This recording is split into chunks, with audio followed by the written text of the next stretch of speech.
මිනිසුන්ට සල්ලි හම්බුනාම ඉඩම් ගෙවල් දොරවල් හම්බුනාම ඔයාට ආස වෙනවා. ඕවට ආස නොවන දවස කවදද?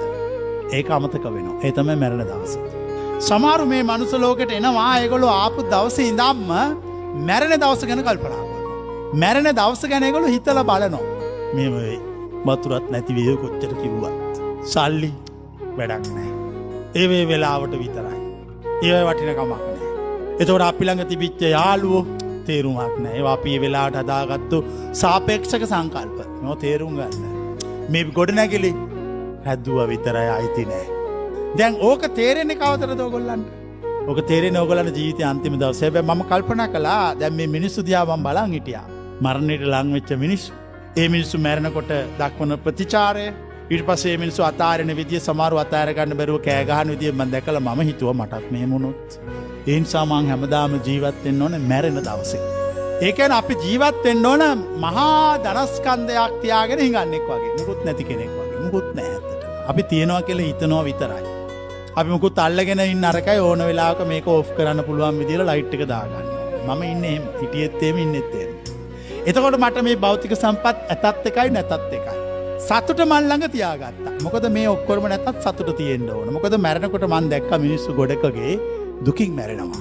ඒතර මං කල්පනා කළා මේ මහා සල්ලිකාරයෝ අඬා මිය යනවා. වෙන ලෝකකින් විශ්වයකින් කෙනෙක් මේ පෘථුවියට ඇවිල්ලා ස්පිරිතාලක මැරෙන ඇඳක් වටේ හිටියොත් මේ ග්‍රහ ලෝකෙන් ආපු මිනිස්සු බලාවි මේ පෘථුවි වාසී මැරෙන හැටි. මුන් අඬන හැටි මේ. මුන් විලාප තියෙන හැටි. අතෑර ගන්න බැරුව දඟලනවා. අපි අතෑරලා ජීවත් වුණා. ඔබලන් එක තේරිච්චයි. කිසි ප්‍රශ්නයක් නැහැනේ ඔක්කොම අතෑරලානේ ඉඳලා තියෙන්නේ. කිසිම දෙයක් අල්ලගෙන නැහැ. මොකද එයා ඒකේ ජීවිතේ තේරුම් ගත්තා. කොච්චර දේවල් තිබ්බත් මේවා වටිනකමක් නැති බව දැනගත්තා. දැනගෙන මේවා හැමෝගෙම පොදු යහපත පිණිස මේවා ඔක්කොම එළියට විසිරුවලා දැම්මා. නිදාසේ සතුටෙන් ප්‍රීතියෙන් හිටියා. සන්තෝෂයෙන් හිටියා. එතකොට එයා නිවනටපත් වුණා. ඔන්න ඔච්චරයි ඔය පත්වීමේ රහස. මේකේ අමාරු මොනවත් නැහැ. හරි සරලයි. අමුතුවෙන් කරන්න මං කිසිම දෙයක් පැනෙව්වේ නැහැ. මං කිව්වේ ජීවිතේ දිහා හැමතිස්සෙම පාඩම් බලන්න. අරගොල්ලෝ මෑ මැරෙනකොට එයා දිහාත් බලන් හිටියා. මෙයා දිහාත් බලන් හිටියා. මේ වයසක ආච්චි දිහා එයා දිහාත් බලන් හිටියා. අර ළමයා දිහා බලන් හිටියා.